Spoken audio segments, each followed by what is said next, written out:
Welcome back to Definitely Not Definitive. I'm Ken. And I'm Bethany. And we're just a devilish duo in love that loves reacting to some Devil May Cry. Yeah, we do. We played it too. We played Devil May Cry 5 on the channel. You can go ahead and check out the description of this video. We have a playlist to our gameplay.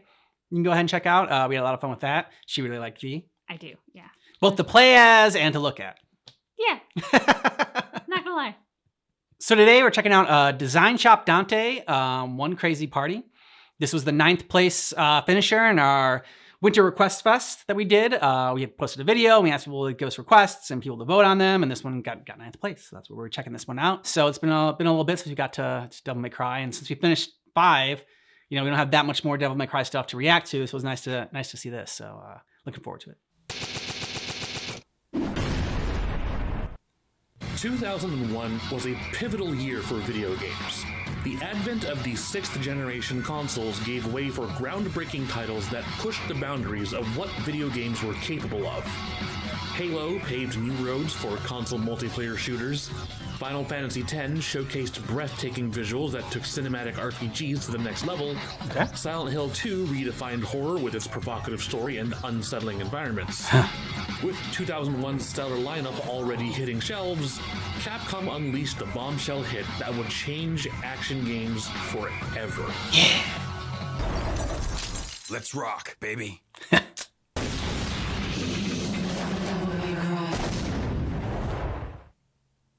Devil May Cry revolutionized action games in a way that put its combat front and center. While most action games used to use their enemies as obstacles to be dispatched, Devil May Cry lets you toy with your enemies with free-flowing combos that turn combat into an art form. It's not enough to simply fight and win. Devil May Cry lets you be stylish. A big part of Devil May Cry's success lies in its protagonist, the legendary devil hunter Dante. The Devil May Cry series has firmly planted itself as one of Capcom's flagship titles, with Dante making cameo appearances in many games. So what is it about this white-haired devil hunter that is so beloved? As a brief aside, Devil May Cry has an interesting development history. When Capcom completed Resident Evil 2 in 1998, they were looking into developing a new Resident Evil for the upcoming PlayStation 2, a game that would eventually become Resident Evil 4. Hideki Kamiya was appointed as director of this project, under the codename Team Little Devil. Kamiya envisioned a Resident Evil game about stylish action, a game where the protagonist was a nigh-invincible superhuman capable of utterly impossible combat feats. In development, this character's name was Tony Redgrave. Shinji Mikami, the Resident Evil series director, felt that direction strayed away from RE's roots as survival horror. Yeah, After fair. Kamiya's team took a trip to Europe to visit Spanish Gothic cathedrals and other rustic locations for inspiration, Kamiya was convinced to rewrite his game into a story about demons, and Devil May Cry was born. This particular fact will be relevant later.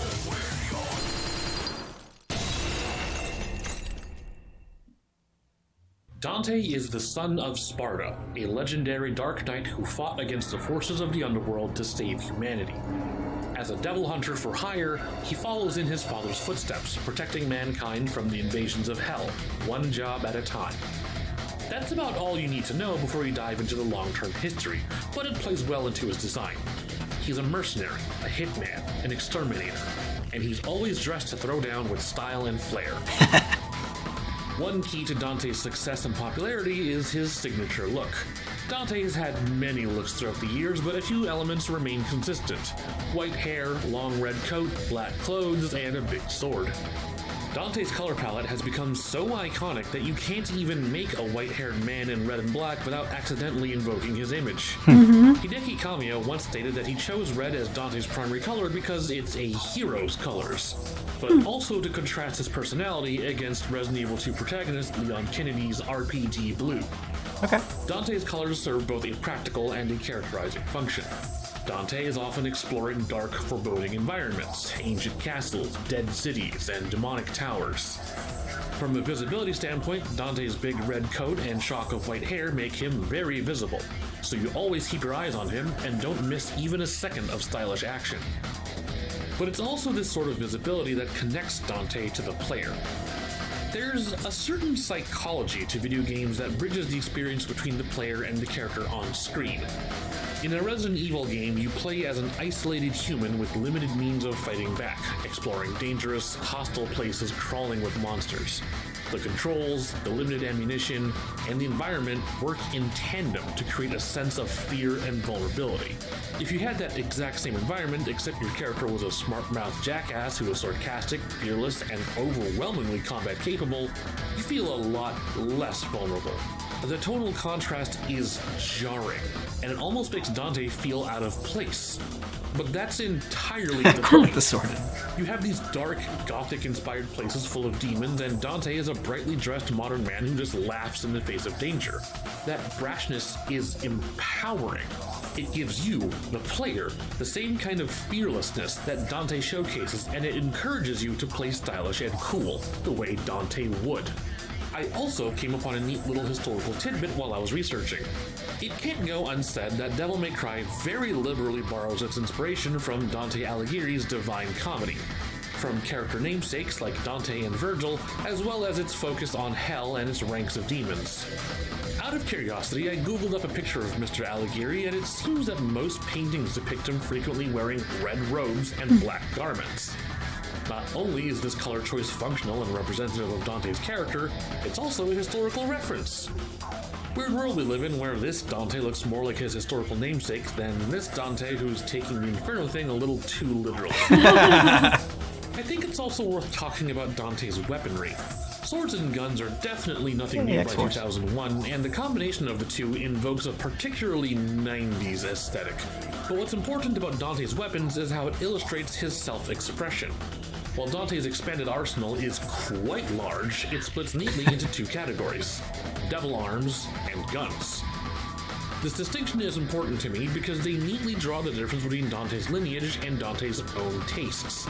Devil arms are weapons from the underworld, most of which are formed from the essence of actual demons. As the son of Sparta, it's absolutely within his ability to conquer demons and wield their own powers as his own. On the other hand, guns are just guns. There are more demonic-looking guns like the Nightmare Beta, Artemis, and Dr. Faust that are actually classified as devil arms. But the majority of guns Dante picks up are just regular guns. His signature pistols, Ebony and Ivory, are just customized Colt M1911 handguns, a standard sidearm of US Armed Forces. By comparison, these are very human weapons, and represent Dante's human heritage. The guns themselves aren't even especially powerful or effective against demon kind. Just look how long it takes for Ebony and Ivory to actually kill a demon.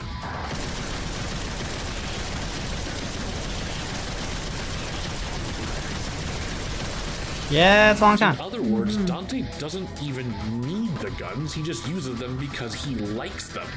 Guns give Dante a sense of self-expression, and even ordinary guns become deadly in his hands because of his flair and creativity. Such a great opening. Among Dante's weapons, none are more central to him than his signature sword, Rebellion. Rebellion first appeared as Dante's starting sword in Devil May Cry 2, but didn't receive its signature look until Devil May Cry 3. In DMC 1, he wields the Force Edge, which is very quickly swapped out for Alastor not long into the game.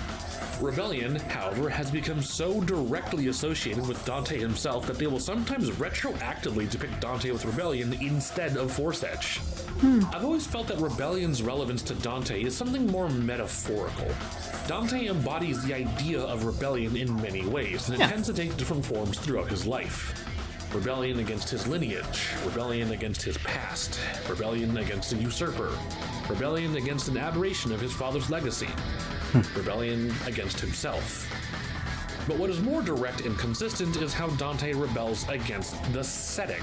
His opposition consists of ancient evils, resurrected demon gods, kings of hell who expect resistance from a legendary dark knight, and instead they get this idiot.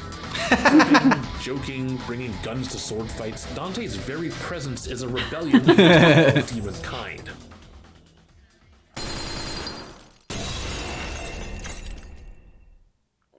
There's something interesting about how the character was developed over time. Although the series has a somewhat consistent timeline, the development between the game's numbered releases and its actual timeline creates an interesting chronology. If we count every mainline series as well as the animation, DMC5 made it canon, the timeline is supposed to look like this. What this means is that Dante was developed a certain way in DMC 1 and 2, but his change in 3 retroactively adds new context to the events of 1 and 2, and then going forward from there. Allow me to illustrate. Dante started as a sort of calm, quiet, cool guy, but was later changed into a wild, wacky guy in DMC 3, after bad feedback from his personality in 2. While it makes sense in development, it does something interesting to the timeline by changing his personality retroactively. While I can't say for sure if Dante's long-term development was ever intended to be this way, I do feel like it unintentionally creates a full narrative arc that lasts through Dante's entire life path. This is really more my personal interpretation, so don't take this as canon or anything. Starting at Devil May Cry 3, young teenage Dante is brash, reckless, and a big show-off. He loves partying, pizza, and being a cool guy. It's here where you see the most of Dante talking smack and laughing in the face of certain danger. But there's another aspect of Dante that's prevalent in 3 that becomes an important recurring theme in this game. Check out this character establishing moment from the very first scene in the game. Not that one. Yes. Not that one. Oh, that was great. He's riding the demon. Nope. This party's getting crazy. Let's rock.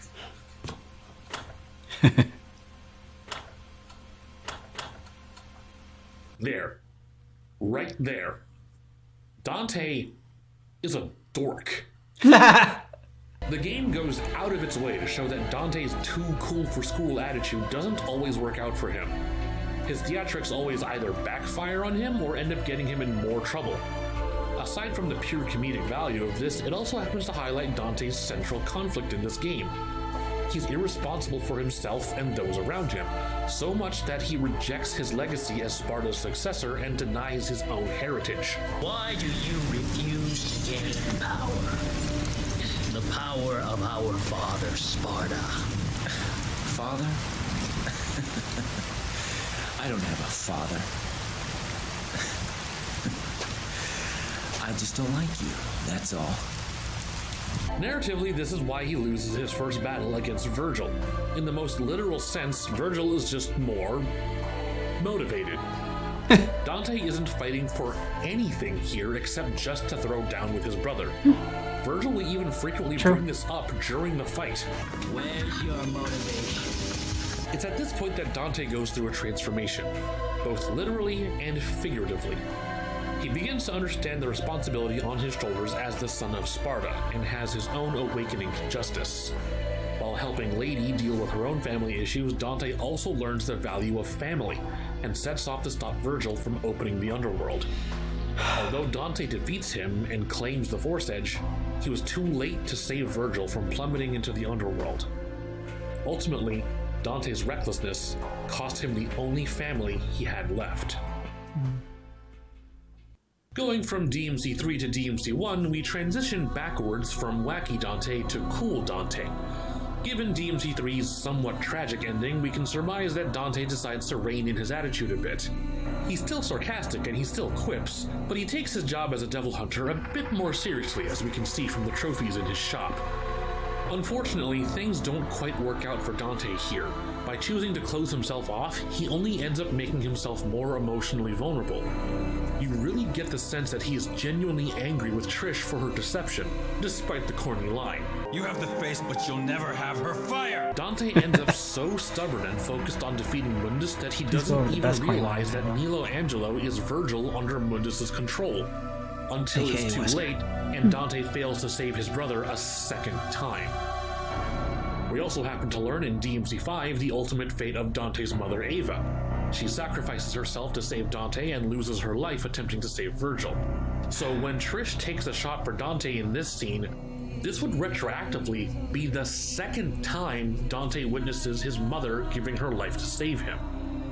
From here, they start pushing Devils Never Cry as Dante's core development, which seems like a mistake in retrospect, but at least it explains what the hell happened to Dante in the animation and DMC 2. Chronologically, the anime was made after DMC 2, but features Dante from post-DMC 1, and it sort of shows in how he's written. He's somehow even more somber and cold-shouldered than he was in 1. He rarely ever quips, and he just comes off as uncaring and unsympathetic to everyone around him. Not to mention the weird gimmicks they keep trying to push. Strawberry sundaes and this dumb coin thing he does. It's hard for me to gauge where Dante goes in these parts because neither story is specifically about him. Neither of the overarching plots are central to Dante or the lineage of Sparta, and he doesn't really need to develop or grow as a result. This is what I mean when I say that Devils Never Cry was kind of a mistake at this juncture because now he really has nowhere to grow. Fast forward to Devil May Cry 4 and Dante is back to his old goofy self. Not sure what brought this along. Maybe spending time with Patty taught him to lighten up, maybe giving the coin to Lucia was his way of deciding to stop pretending to be a hard ass. But in either case, he's literally been through hell and back, and it looks like Dante's finally allowed himself to be expressive and funny again. This works out nicely because he's passed on the angry stick to little baby Nero, who he meets in DMC4 by sheer coincidence for the first time. It's unclear if Dante already knows about Nero being progeny of Sparta. The Devilbringer is kind of a big giveaway, but he almost naturally takes on a mentor role for Nero, as he ultimately entrusts Sparta's mission to the younger Devil Hunter. Maybe he sees a bit of himself in Nero's teen angst, maybe he's just content to know that the lineage of Sparta will live on, but Dante spends most of DMC4 in a good mood. He even decides to let Nero keep the Yamato, the last remnant of Virgil's memory, finally freeing Dante of his grief from so many years ago and knowing that his brother's legacy is in good hands. Well, then this happens. Yeah. Imagine Dante's surprise when Kylo Ren steps into his office and tells him that Virgil is still alive and is trying to grow a giant demon space tree. After all these years, Dante's biggest failure comes back to haunt him, and he has one last chance to set things straight. V isn't even mincing words when he straight up refers to Virgil as Dante's reason for fighting, as though Dante has been fighting demons in Virgil's memory all this time. When he gets to the job, Dante is still a wisecracking show-off who still goofs around and makes a joke out of every big scary demon he runs into, but he's also adamant about making sure no one else gets involved in this fight. Not Trish, not Lady, and especially not Nero. It's not clear when Dante figured it out, but it might have been by the end of DMC4 when he realized that the Yamato naturally attuned to Nero, but Dante is aware that Virgil is Nero's father, and that Nero is out to kill him for taking his arm. Dante is so vehemently against Nero fighting Virgil, not just because of Dante's own personal vendetta, but because he doesn't want Nero killing his own father. Yeah. Even when things are at their most dire against Urizen, Dante is making every effort to protect Nero from making the exact mistake he made. After all, it seems like almost everyone in Dante's life struggles with their parentage in one way or another. At first, it seems like there's something fatalistic about Dante's mission. By the time Dante arrives at the Clyphoth tree, Virgil has already completely transformed into Urizen, consumed by his desire for power. And it seems that Dante is convinced there's no way back except to destroy him completely. It's a burden Dante is willing to take on himself, his last chance to save Virgil. Then V shows up, reunites Virgil with his humanity, and Dante gets to square off with Virgil the way it ought to be. Not hunter against monster, but brother against brother. Meanwhile, Nero finally learns the value of family the same way Dante did and drops in to deliver this little bit. I'm putting a stop to this sibling rivalry. No, you're not. To Nero's credit, maybe he does stop them from killing each other. Maybe Virgil finally learns that power isn't everything, and maybe he should stop opening gates to the underworld. Dante did need that little reminder about how much he should be valuing his family. In the end, though, Dante entrusts the protection of the human world to Nero, for real this time, and he and Virgil go off to clean up his mess, the two brothers finally uniting to do what Sparta would have done. While Dante's ultimate fate is still uncertain, the last we see of him is in the underworld with Virgil, finally given a chance to make up for lost time the only way the brothers know how. But a design analysis of Dante wouldn't be complete if I didn't also talk about the worst written version of Dante ever. The Dante from Marvel vs. Capcom Infinite. Oh, okay.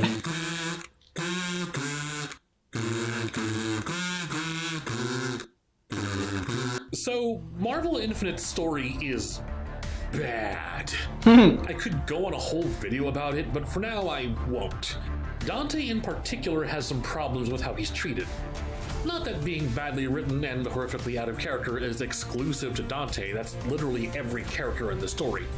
But Dante in particular feels like he was written by someone who has no idea who Dante is. For some reason, he is given a very specific role, and you can tell who the scriptwriters were trying to push as the story showcase characters based on how much screen time they get.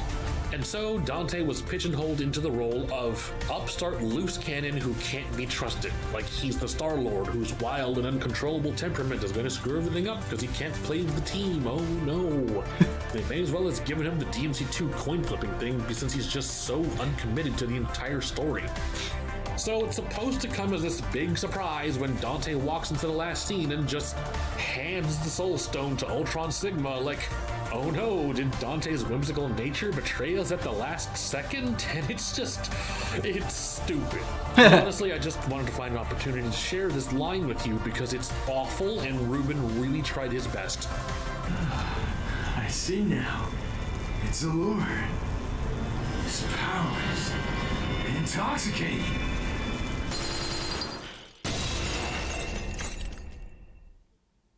I couldn't avoid this one, could I? Yes, this video would not at all be complete without talking about the 2013 DMC Devil May Cry reboot. That's one we have to check out. Thanks to a large-scale effort to westernize their popular properties, Capcom reached out to UK-based developer Ninja Theory to re-envision the Devil May Cry franchise to appeal to a Western audience. Like Devil May Cry meets According Saw? to interviews, it was upon Capcom's insistence to make this new Dante as far away and vastly different from his previous incarnations. What followed was more than just an adaptation. It was an attempt to completely rebuild and rebrand the character of Dante as a whole. The internet has thankfully given us this laughably bad GDC presentation about what Dante is and isn't, which makes two things abundantly clear. One is that Ninja Theory obviously did not know what made classic Dante appealing, and two was that their desired aesthetic was grungy street Europunk. Now, I definitely won't be the first person smokes to hear 'cause from it's that cool. has a few words to say about Dino, but for Dino? reference, let's run down the checklist of everything wrong with him. Now, all things considered, the design they ended up with actually isn't horrible.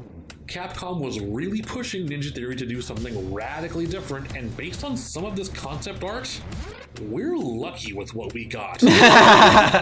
They were insistent on removing the white hair, a decision that will become a point of contention multiple times. But he's still wearing a big coat, and the red accents still read as Dante, so luckily they've hit 2 out of 3 visual signatures. Aside from the coat, he's just left with a wife beater, jeans, and grimy boots. Topped with his punk shave, he looks slimy. He looks absolutely filthy. And I think in terms of intent, they've absolutely hit the nail on the head here. This here is a punk kid from the streets who starts fights everywhere he goes. He's not proper society and he doesn't care. He's a punk, a rebel.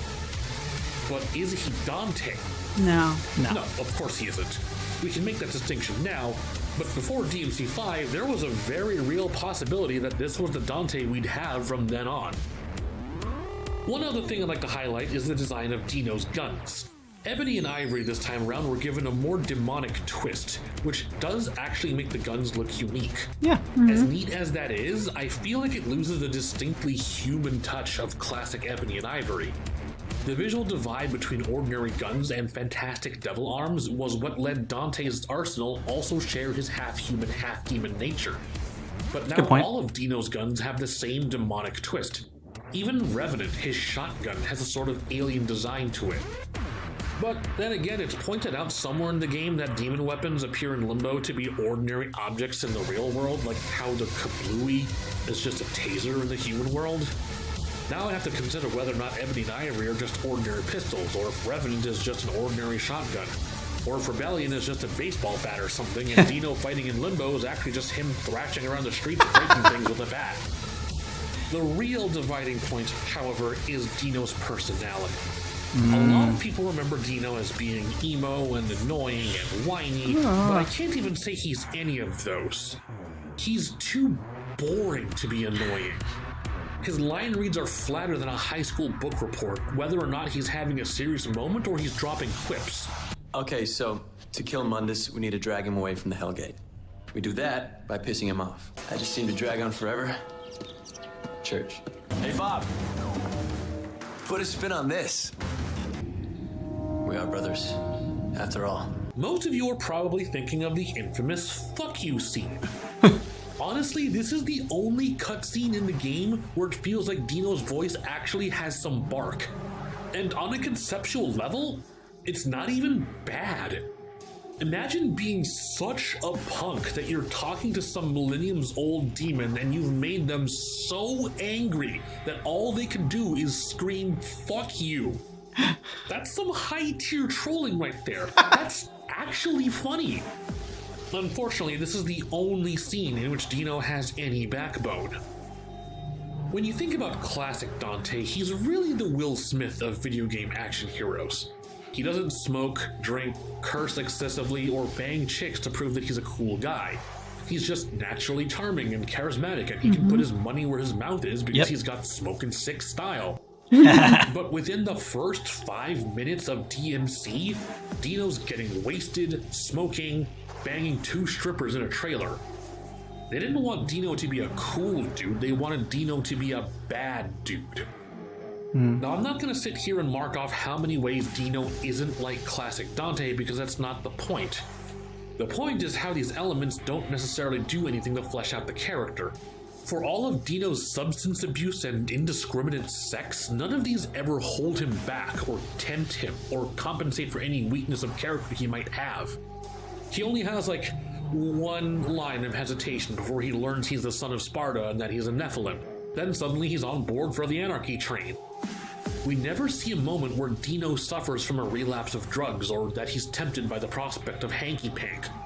The moment he puts on his hero boots, he's as straight edge as Virgil.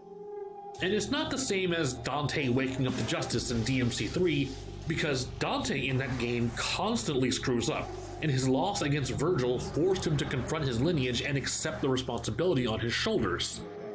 Dino is instead given this chick as his moral anchor, who ultimately has no chemistry with Dino and adds nothing to the story. When unprompted, Dino says to Mundus that he fights for freedom, but he used to live a lifestyle of sex, drugs, and rock and roll, which sounds like living free to me. If anything, it makes Dino feel disingenuous, something that'll become much more meaningful later. Nowadays, we look back and we laugh at that gay cowboy remark and how hilariously off the mark it was.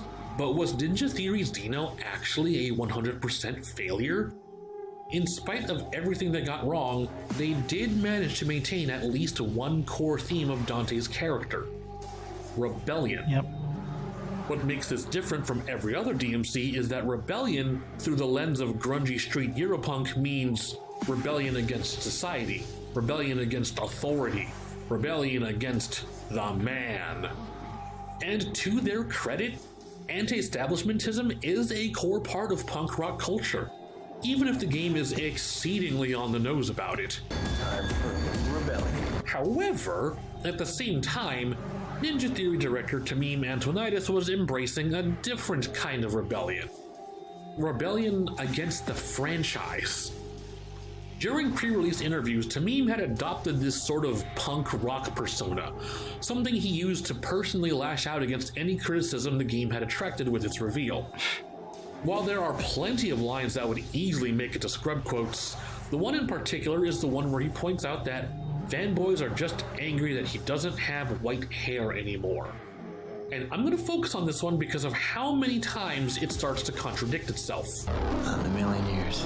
Antonitis would then go on to continue belittling DMC fans for their outrage, insisting that their reboot was now the new hotness and that the classic games were old and busted.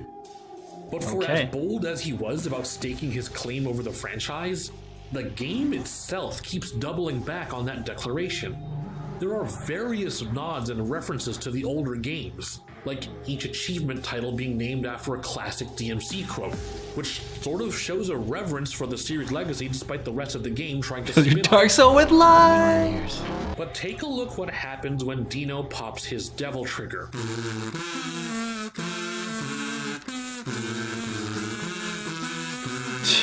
He gets the white hair.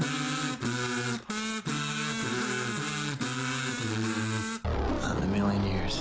It's not just some cute Easter egg either. The story starts using white hair as the visual metaphor of Dino growing in power. A metaphor that retroactively ruins a different character entirely. Yeah, oh, Virgil. Virgil, they did you dirty.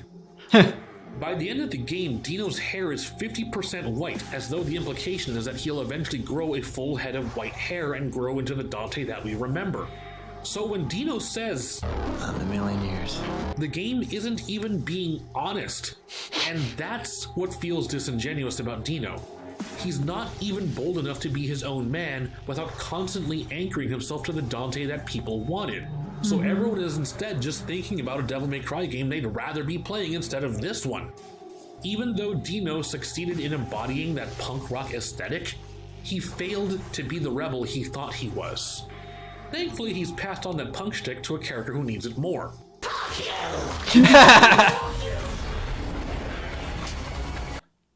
So what was this extremely long and bad history lesson on Devil May Cry all about? Well, as I was piecing together the timeline of DMC, it all started to paint a picture for me. Whether intentional or not, Dante's history illustrates what it's like to experience adulthood. We were all teenagers once, and maybe some of you still are.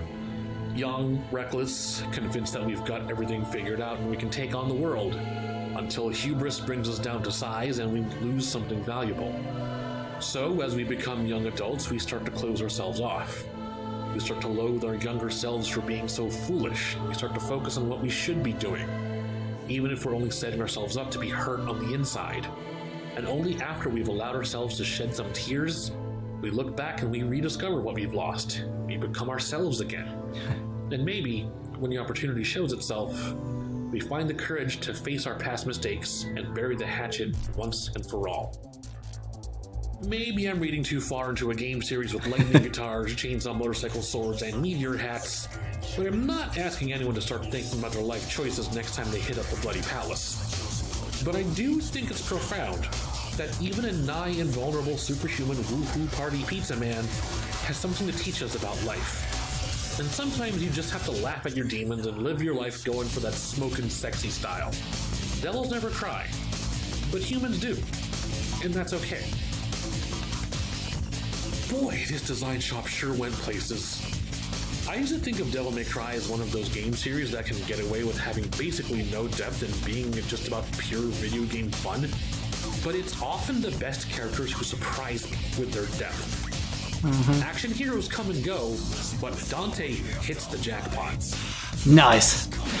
Well done. Yeah, well done. Let's get this party started. Blast off! Royal Guard! Gotcha now! Royal Guard! Is this Sword Master! in Monster Hunter? Yeah. That's right, isn't that like the Diablo or whatever? Style. Nice. That's all for today's Design Shop. The algorithm demands that I ask you to leave a like and a comment, but don't forget to subscribe and hit the bell for notifications for more anime and game content from Trigger Punch. Our channel is supported on Patreon because it's impossible to profit from YouTube, so go ahead and check it out for exclusive early access at future videos. I thought that was great. I really liked how in the end he kind of summed up great art, kind of like inspires that where, you know, even if it wasn't their intention to showcase, like, you know, Dante as like, you know, his journey being like, you know, growing into adulthood and everything like that. the fact that he was able to glean that from Dante's journey, I think just speaks volume to how well written the character was and how great the games are. I thought you said it brilliantly, and it's not necessarily something I noticed per se when we were playing the game. But Oh, yeah, I exactly. will say that in Devil May Cry 5, I did notice that Dante just seemed so at home in himself and in his Yep. own skin, and he'd always been confident and even cocky, which usually Yeah. usually cocky is a negative trait that's not attractive. But the way Dante wears it, which is sort of the same way that like Tony Stark wears it in Iron Man, is like it is from a place of attractiveness. Mhm. But there was just something different in Devil May Cry 5 where he had been a little more grizzled and seasoned and seen some things, and he was totally at ease, even in the face of his nephew and Virgil's alter ego. I love that they made that comparison, because as soon as he said it, I was like, God, that really fits. I know. Yeah. And it does speak volumes to like, as you grow up, how you approach life, whatever age it is that you go through those stages. I think we all kind of go through those stages at one time or another. I also really love how he summed up the Dino character as disingenuous. Yeah. Only because, and we haven't checked out that game outside of this, so we're probably getting a bit of a biased perspective right now. But as he's talking about the description of Dino, all I could think was, this feels like a man who's living in the shadow of someone else, who's like jealous and envious and trying to one-up him. Mm-hmm. It came across to me that like his rebellion was rebellion just for the sake of being rebellion, versus like coming from a place of depth and honesty, which I feel it does in Dante, kind of rebelling against his past and where he's come from. Yeah. So that was just interesting. I'll be curious to check out more to see if my opinion changes.